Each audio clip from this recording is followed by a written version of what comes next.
গাজা সীমান্তে সামরিক ঘাঁটি তৈরির পরিকল্পনা যুক্তরাষ্ট্রের।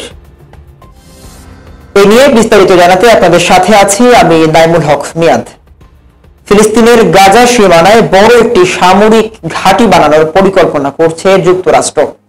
ইসরায়েলি অনুসন্ধানী সংবাদ মাধ্যম শরিম জানিয়েছে, এই ঘাঁটি নির্মাণে প্রায় $50 কোটি খরচ হতে পারে। মার্কিন সরকার এই ঘাঁটিটিকে 1000-এর বেশি সেনা ও ভারী অস্ত্র রাখতে চায়। শরিমের বরাত দিয়ে এই খবর জানিয়েছে ইরানি গণমাধ্যম প্রেস টিভি।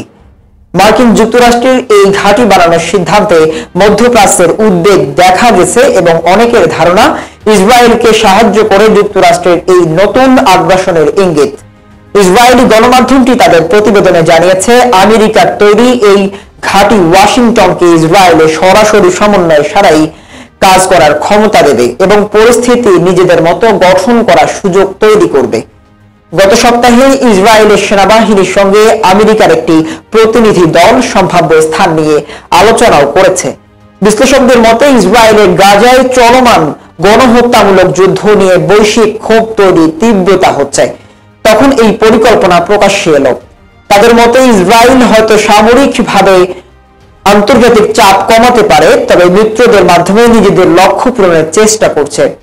ফিলিস্তিনি কর্মকর্তারা এই বিষয়ে সতর্ক করে বলেছেন, এই ধরনের পদক্ষেপ এক দখলদারিত্বকে অন্য দখলদারিত্ব দিয়ে প্রতিস্থাপন করার প্রচেষ্টা করছে মাত্র, অর্থাৎ ইসরায়েলি সেনাদের জায়গায় বিদেশি সৈন্যদের বসানো। নভেম্বরের শুরুতে গাজায় হামাস আন্দোলনের সিনিয়র নেতা মোহাম্মদ মুসা আবু মারজুক আল জাজিরাকে বলেছেন, আমরা এমন কোন সামরিক বাহিনী মেনে নিতে পারি না যা গাজায় দখলদার সেনাবাহিনীর বিকল্প হিসেবে কাজ করবে।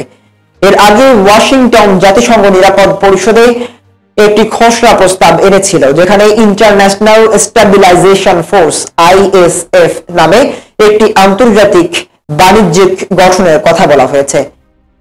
এই বাহিনী যুক্তরাষ্ট্র, তুরস্ক, কাতার ও মিশরের নেতৃত্ব গঠিত কথা ও যেখানে বলা হয়েছে যে এই বাহিনী অন্তত 2 বছর গাজায় অবস্থান করবে।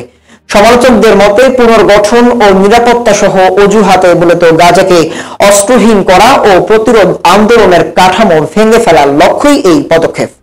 সমালোচকরা মনে করেন এই পরিকল্পনা ইসরায়েলি দখলদারিত্ব, যুদ্ধাপরাধের দায়বদ্ধতা এবং ফিলিস্তিনের আত্মনিয়ন্ত্রণ ও ক্ষতিপূরণের অধিকারের মতো আসল সমস্যাগুলো সম্পূর্ণভাবে উপেক্ষা করছে।